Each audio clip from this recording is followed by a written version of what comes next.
Hey, what's up guys, Dhruval here back with another video, and in this video I'm going to show you how to create HDR images with really funky colors. And the fun part is that this is actually the first video by me discussing topics like camera raw and HDR. So this is gonna be a lot of fun, so let's get started.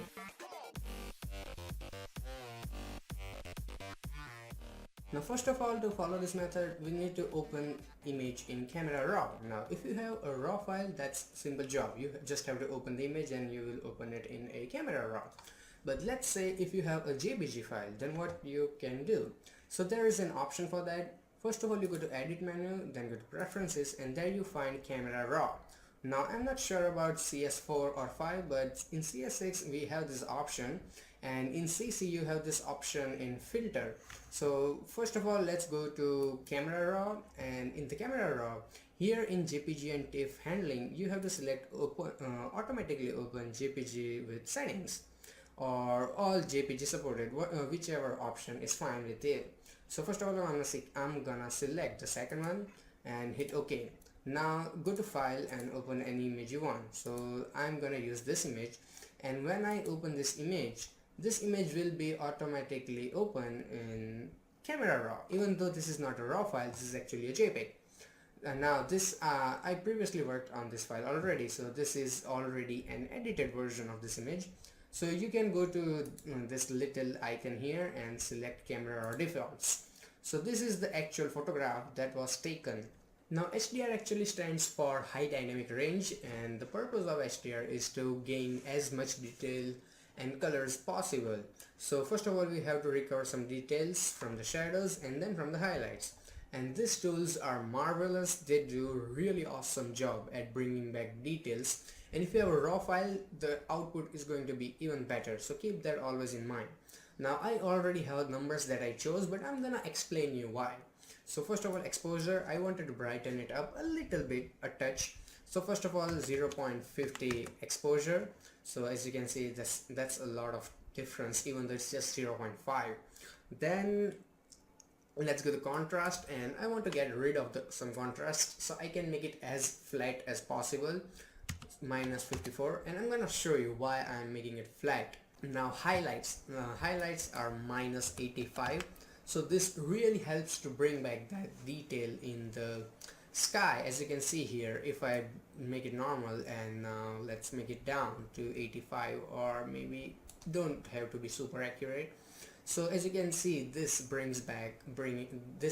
my tongue is really out of control today. So this brings back a lot of details. Now let's start with the shadows. Now in the shadows, plus 54. So when you increase the shadow, it will increase the details that are in the shadows, as you can see. So increases the details, and this is kind of a really easy compared to what you use adjustment layers. Not as versatile, but still really easy if you're a beginner or something.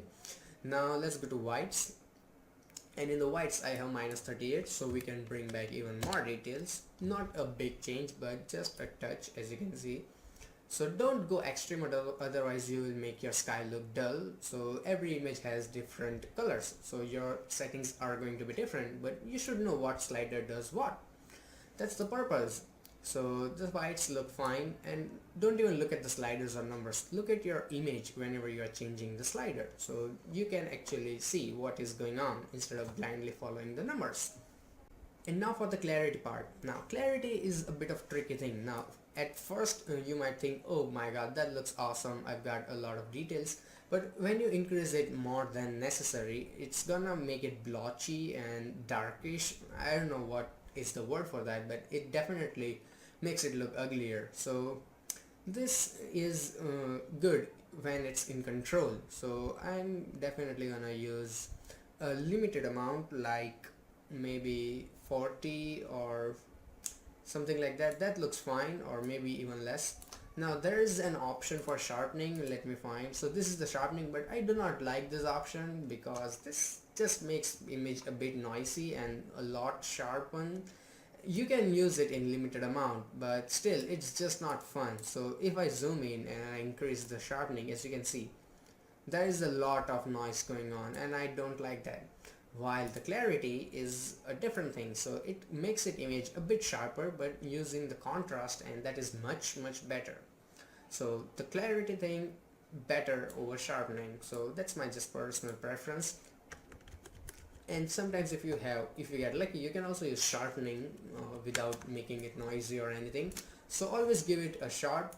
So this is the second option here, something that you are familiar with, curves, if you use the Photoshop in adjustment layers or somewhere. So this is basically the curves, but with a little more controls over the shadows and highlights. And as you can see here, so I have numbers for each and everything noted down. So first of all, highlights is 13 to add a bit of highlight, but this is not very dramatic change or something, but you just have to keep realize you have to keep it subtle, don't go too extreme.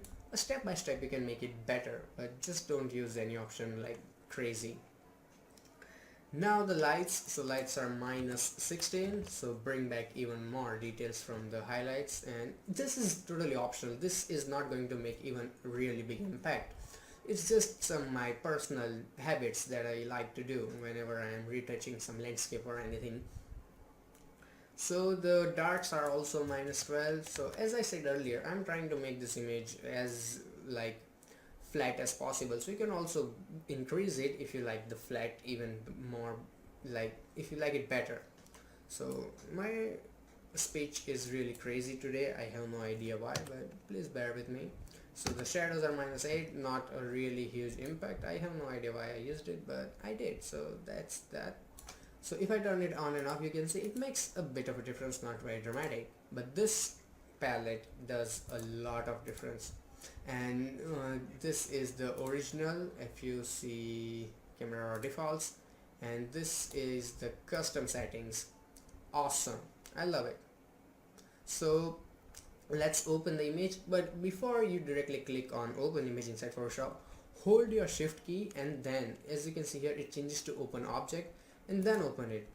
Now why this? So this gives you an advantage. Maybe this is only in cs6, I guess. I have no good experience with cs5.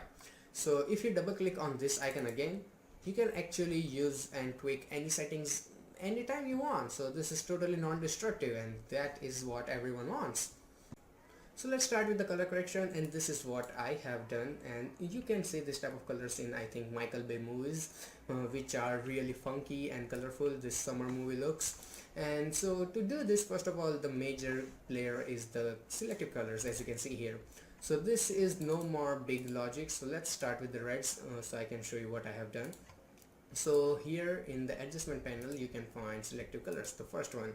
And then in the reds, first of all, I increase the red because we have red in the buildings, and then I increase the red in the black, so it will give it a bit more contrast with the red color. And then I also added a bit of yellow, so yellow is the close color to the red, so I thought it might work, and it did. And then also increased a bit of magenta, but that doesn't make a bit of a difference, so doesn't matter. Now let's go back and look at the yellows, and in the yellow I have -100 and +20. So let me explain. So yellow, so let's add a bit of yellow in the buildings and the tones, and then a bit of yellow in the blacks. So this is the same thing we did in the red, but a little bit different. So you can also try this slider, but this slider doesn't make really crazy impact, so you have to be a little careful because we don't have any green. And let's go to science. So these sliders are, there are so many sliders, so a little change makes a really big change, so you have to be careful whatever you are changing, otherwise it can change your image and you won't even realize that what is going on. So let's go to science, and the cyan are definitely for the sky, so I'm gonna increase the cyans, and then I'm gonna increase the black.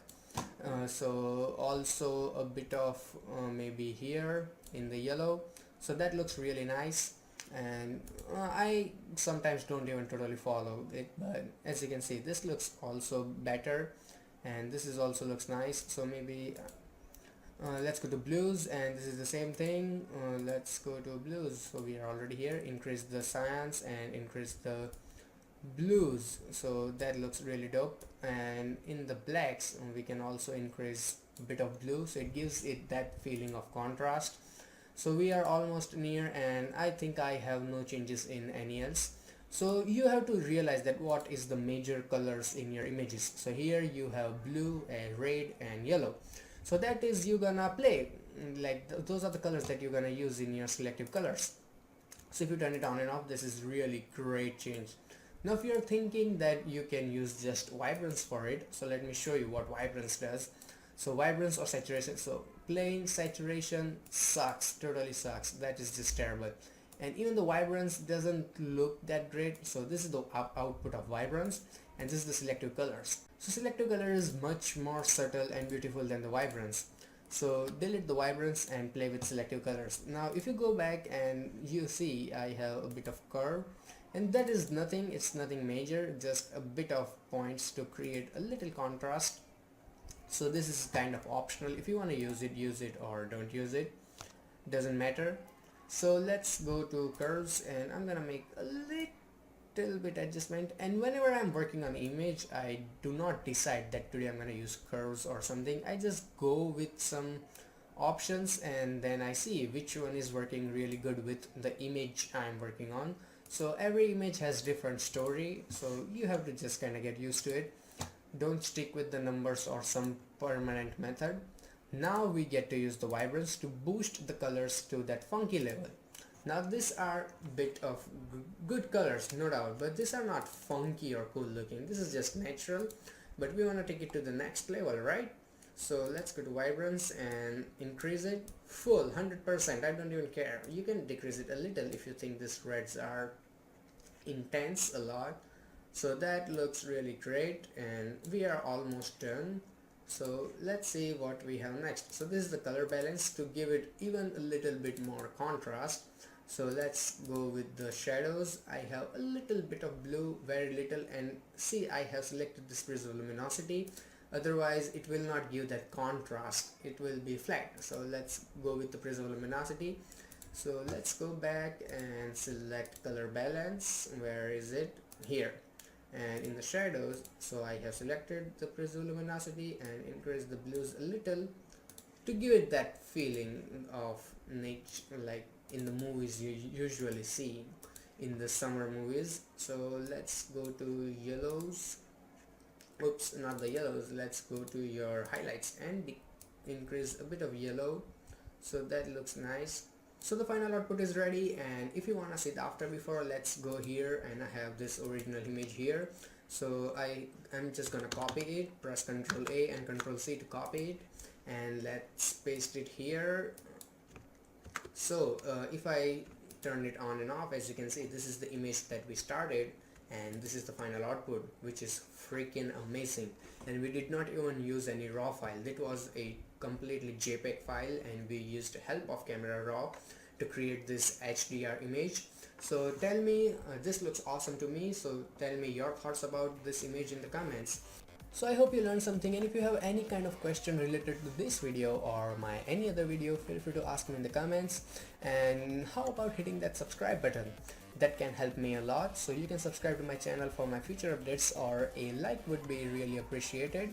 So you can also check out this really awesome tutorials by Tutorials Junction.